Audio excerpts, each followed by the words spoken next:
संसदेमध्ये एखाद्या विषयावर चर्चा सुरू असते, एखादा खासदार भाषण करत असतो, तेव्हा बाकीचे खासदार काय करत असतात?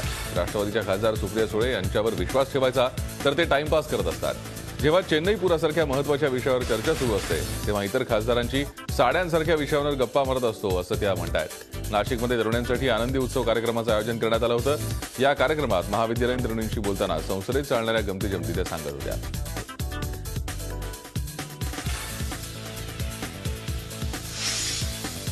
सुप्रसिद्ध डॉन दाऊद इब्राहिमची जप्त मालमत्ता लिलावात खरेदी करणारे पूर्वाश्रमीचे पत्रकार बालकृष्णन आता चांगलेच अडचणीत आले. पाकमुडिया स्ट्रीटवरच्या दिल्ली जायका हॉटेलसाठी बालकृष्णन 4,28,00,000ची त्यांनी बोली लावली. बालकृष्णन यांनी सुरुवातीचे 30 लाख रुपये भरले सुद्धा. उरलेले पैसे भरण्यासाठी आज संध्याकाळी 7 वाजेपर्यंतची मुदत आहे. पण ही उरलेली रक्कम जमा करताना बालकृष्णन यांनी आधी भरलेले 30 लाख रुपये पाण्यात जाणार आहे.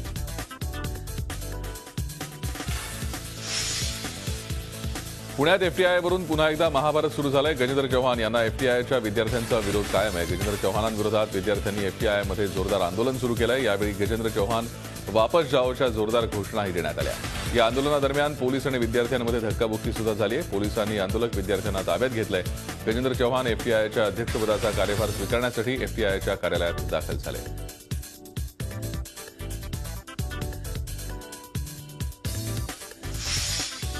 आपल्या सोयीनं संपावर जाण्याची परंपरा बँक कर्मचाऱ्यांच्या संघटनेनं कायम ठेवली आहे. कारण देशातले 5 लाख बँक कर्मचारी उद्या 1 दिवसाचा लाक्षणिक संप पुकारतायत. यानंतर शनिवार आणि रविवारची सुट्टी येत असल्यानं सलग 3 दिवस बँका बंद राहणार आहेत. परिणामी लाखो ग्राहकांची परवड होणार आहे. State bank of Bikaner and Jaipur, Travancore, Mysore, Hyderabad आणि पतियाळा या 5 बँकांचं स्टेट बँकेत विलिनीकरण करण्याच्या धोरणाविरोधात ऑल इंडिया बँक एम्प्लॉईज असोसिएशननं संपाची हाक दिली आहे.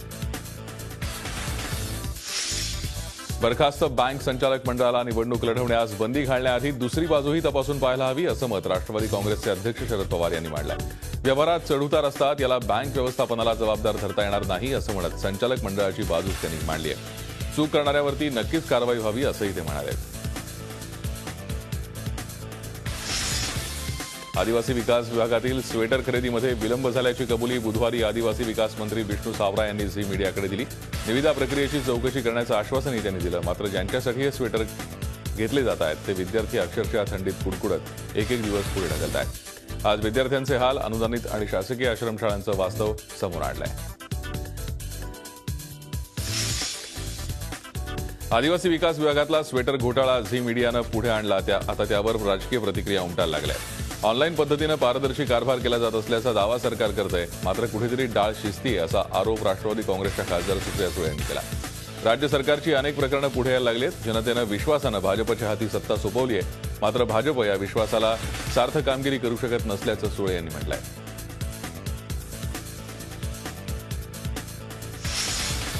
आदिवासी विभाग केवळ स्वेटर गणवेश पुरवण्यातच अपयशी ठरला नाही, तर विद्यार्थ्यांना शौचालय, आंघोळीसाठी गरम पाणी या मूलभूत सुविधाही मिळत नाहीत. अनुदानित आश्रमशाळेत सोलर वॉटर हीटर बसवण्यात आलाय. मात्र सुरुवातीपासूनच वॉटर हीटर बंद असल्यानं विद्यार्थ्यांना ऐन थंडीत कुडकुडत गार पाण्याने आंघोळ करावी लागते.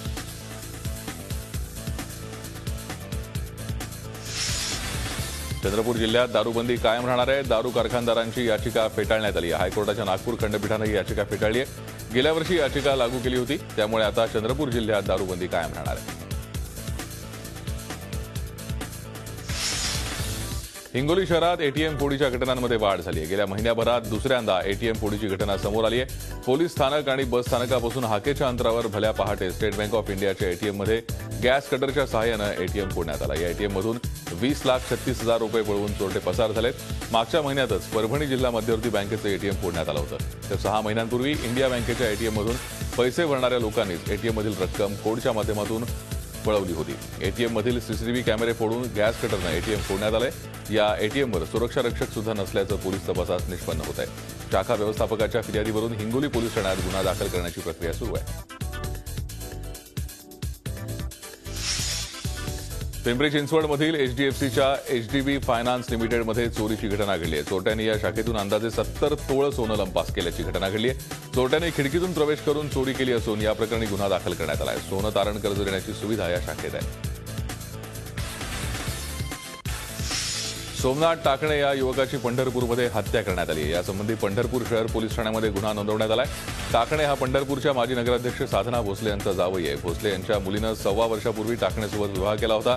त्याचा भोसले कुटुंबातील नातेवाईकांच्या मनात राग होता। दरम्यान टाकणेला आधीच्या पत्नीपासून 2 मुलंही आहेत। बुधवारी संध्याकाळी टाकणे यांच्या डोळ्यात मिरची पूड टाकून धारदार शस्त्रांनी त्यांच्यावर वार करण्यात आले। यात टाकणे जागीच ठार झाले।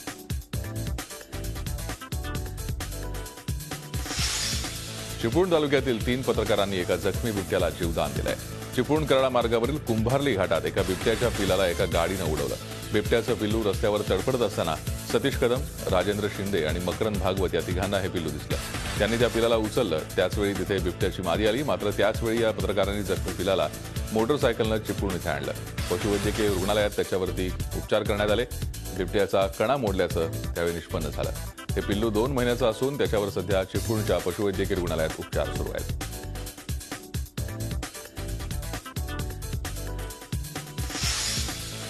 तुळजापूरच्या तुळजाभवानी मंदिरात भक्तांना मिळणारे प्रसादाचे लाडू 15 दिवसापासून बंद झालेत। लाडू विक्रीबाबतचा नवीन पुरवठा करार करण्याची निविदा काढण्याची प्रक्रिया सुरू झाली आहे। ठेकेदारांची नफेखोरी आणि मंदिर प्रशासनाच्या वादात लाडू पुरवठाबाबतची निविदा प्रक्रिया खोळंबली आहे।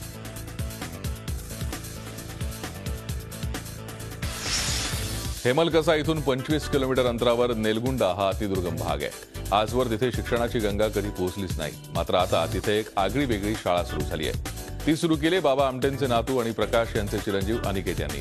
वर्षातले 6 महिने जगाशी संपर्क नाही, वीज नाही, पाणी नाही, रस्ते नाहीत, मोबाईलला रेंज नाही, मनोरंजनाचं कोणतंही साधन नाही, अशा ठिकाणी अनिकेत आणि समीक्षा यांनी उभारलेली ही शाळा आहे तरी कशी? आनंदवन आणि हेमलकसाप्रमाणेच आपलं वेगळेपण जपणारी, निसर्गाच्या सान्निध्यात आदिवासी मुलांना समजेल उमजेल अशा भाषेत शिक्षण देणारी, त्यांच्या संस्कृतीचं संवर्धन करणारी।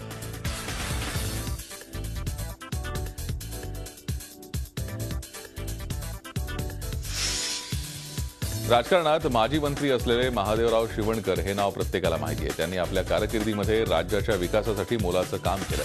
मात्र सध्या ते अजून एका कामात व्यस्त आहेत। आमगाव तालुक्यात त्यांची 10 एकर शेती असून गेल्या वर्षभरापासून ते या शेतीवर नवनवीन प्रयोग करून भंडारा गोंदिया जिल्ह्यातील धान उत्पादक शेतकरी प्रगतिशील शेतीकडे कसा वळेल या दृष्टीनं काम करतायत। आज शेतकऱ्यांनी आपल्या शेतात तांत्रिक बदल घडवून आणणं गरजेचं आहे। त्यामुळे जास्तीत जास्त शेतकऱ्यांनी त्याचा अवलंब करावा आणि आपल्या शेतातून भरघोस नफा कमवावा अशी आशा या निमित्तानं शिवणकर यांनी व्यक्त केली आहे।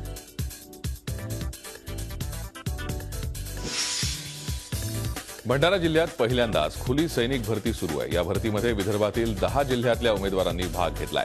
जवळपास 47,155 उमेदवारांनी नोंदणी केली आहे। याशिवाय सैन्य भरतीसाठी पहिल्यांदा ऑनलाईन पद्धतीनं अर्ज मागून घेण्यात आले। ही भरती प्रक्रिया सुरू असून उमेदवारांची विविध शारीरिक चाचणी तसंच शैक्षणिक कागदपत्रांची तपासणी सुरू आहे। जिल्हा प्रशासनानं सुद्धा जय्यत तयारी केली असून क्रीडा संकुलाबाहेर 116 पोलिसांचा बंदोबस्त आहे। याशिवाय रेल्वे स्थानक, बस स्थानक, उमेदवारांची राहण्याची ठिकाणं, 30 अतिरिक्त पोलीस असा 150 पोलिसांचा बंदोबस्त आहे। उमेदवारांना अल्पदरात भोजन उपलब्ध करून देण्यासाठी काही स्वयंसेवी संस्था सहकार्य करत आहेत। शनी शिंगणापूरच्या चौथऱ्यावर महिलांना प्रवेशाबाबतचा मुद्दा चर्चेनं सोडवायला हवा असं मत व्यक्त केलंय राष्ट्रवादी काँग्रेसच्या खासदार सुप्रिया सुळे यांनी। महाराष्ट्र पुरोगामी विचारांचं राज्य आहे। इथे बदल घडतच असतात। मात्र सर्व गोष्टी सर्वांसाठी खुल्या झाल्या पाहिजेत। अंधश्रद्धेच्या पुढे जाऊन विचार करायला हवा असंही आवाहन त्यांनी केलंय। पानसरे दाभोळकर हत्या प्रकरणाचा सरकारनं पाठपुरावा करून जलद गतीनं तपास केला पाहिजे अशी अपेक्षाही त्यांनी व्यक्त केली आहे।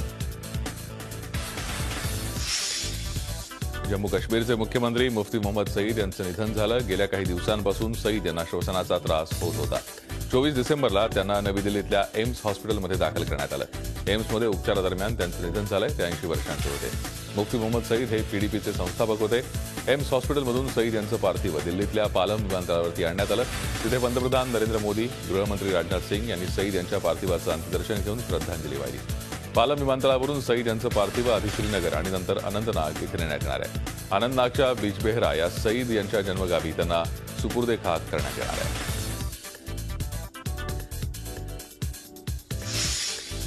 चालू वर्षाच्या अखेरीला अयोध्येत राम मंदिराचं काम सुरू होईल असा विश्वास भाजप नेते सुब्रमण्यम स्वामी यांनी व्यक्त केलाय। याविषयीचा कृती आराखडा येत्या 9 तारखेला एका पत्रकार परिषदेत सर्वांसमोर ठेवला जाईल असंही त्यांनी म्हटलंय।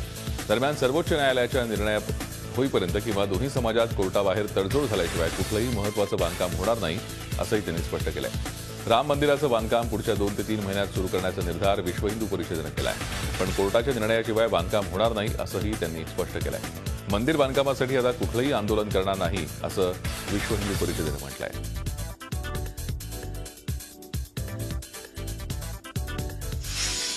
ज्येष्ठ अभिनेते आणि भाजपचे नेते शत्रुघ्न सिन्हा यांच्या एनिथिंग बट खामोश या पुस्तकाचं आज भाजपचे बुजुर्ग नेते लालकृष्ण अडवाणी यांच्या हस्ते प्रकाशन झालं. या प्रकाशन सोहळ्याला अडवाणींबरोबरच यशवंत सिन्हा हजर होते. गेल्या काही दिवसांपासून भाजपमध्ये नाराज असणारे शॉटगन शत्रुघ्न सिन्हा आणि त्यांच्या पुस्तक प्रकाशनाला अडवाणी आणि सिन्हांसारख्या नाराज गटातल्या नेत्यांनी लावलेली हजेरी यामुळे हा सोहळा विशेष लक्षवेधी ठरला.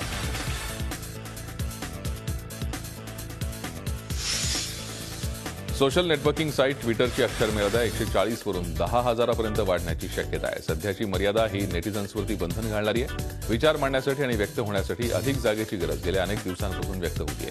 त्याचा विचार करून मर्यादा वाढण्याची शक्यता आहे. मात्र मुख्य वॉलवर पहिले 140 शब्दच दिसतील आणि संपूर्ण मजकूर वाचण्यासाठी नव्या पेजवर जावं लागेल. देश-विदेशातल्या बातम्या फास्ट. दहशतवादी हल्ल्याला 1 वर्ष झाल्याच्या निमित्तानं चार्ली हेब्दो या मासिकाचा विशेष अंक काढण्यात आला आहे. फ्रेंच मासिक चार्ली हेब्दोच्या कार्यालयावरती दहशतवादी हल्ला झालेला 1 वर्ष पूर्ण झालाय. या निमित्तानं हा विशेष अंक प्रकाशित करण्यात आला आहे. या हल्ल्यात चार्ली हेब्दोचे जवळपास सर्वच वरिष्ठ पत्रकार बळी गेले. सुमारे 10 लाख प्रती या विशेष मासिकाच्या छापण्यात आल्या.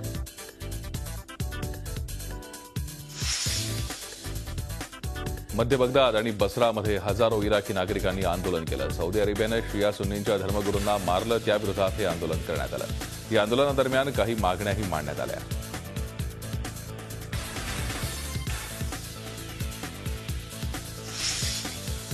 मुफ्ती अल निम्र हे अतिशय शांतताप्रिय होते. शिया आणि सुन्नी पंथीयांमधील दुव्याचं काम त्यांनी केलंय, त्यामुळे आम्ही याचा बदला घेऊ असं सांगितलं जात आहे. शिया किंवा सुन्नी मुस्लिमांसाठी निम्र खूप महत्वाचे होते.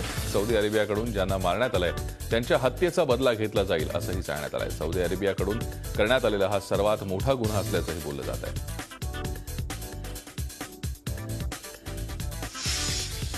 उत्तर कोरियानं हायड्रोजन अणुबॉम्बची चाचणी घेऊन कृत्रिम भूकंप घडवून आणल्याचं स्पष्ट केलं आहे. या अणुबॉम्बच्या चाचणीमुळे निर्माण झालेल्या कंपनांची नोंद जगभरातल्या भूकंप मापकांवर झाली. त्यानंतर दक्षिण कोरिया, जपान आणि चीननं उत्तर कोरियानं अणुचाचणी केल्याचा दावा केला. त्याला आता अधिकृत दुजोरा मिळाला. याआधी उत्तर कोरियानं 3 वेळा अणुचाचणी घेण्याचा प्रयत्न केल्यानं त्या देशावर जगातील सर्व प्रमुख राष्ट्रांनी निर्बंध घातले आहेत.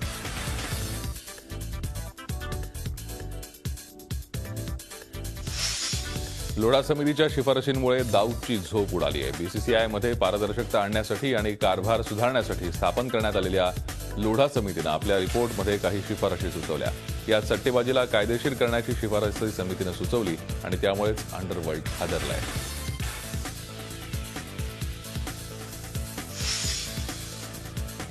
बोलिव्हियामध्ये डिसेंबर, जानेवारी आणि फेब्रुवारीमध्ये अल निनोचा प्रभाव दिसतोय. याचे परिणाम नागरिकांवरती होऊ नये म्हणून प्रशासनाकडून मोठ्या प्रमाणात प्रयत्न केले जात आहेत.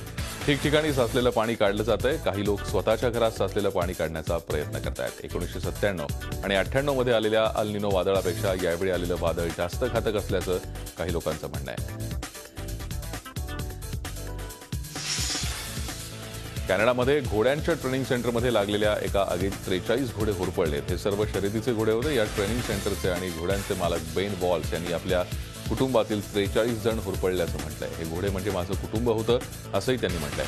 6 वर्षीय अप्रेंटिसनं सुमारे 22 शर्यती जिंकल्याचं बेन यांनी यावेळी सांगितलं. मात्र या आगीत या घोड्याला आपला जीव गमवावा लागलाय.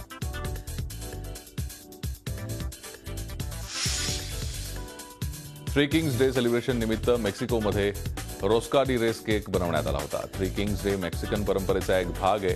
झोकॅलोला घेऊन रोस्का केकचा मोठा स्लाइस खाणं आपल्यासाठी खूप आनंददायी असल्याचं इथे येणाऱ्या प्रत्येकानं सांगितलं. शिवाय हा केक फुकट वाटला जातो. मेक्सिको सिटी गव्हर्नमेंटच्या वतीनं हा केक दरवर्षी वाटला जातो. शहराच्या झोकॅलो स्क्वेअरमध्ये या केकचं वाटप केलं जातं.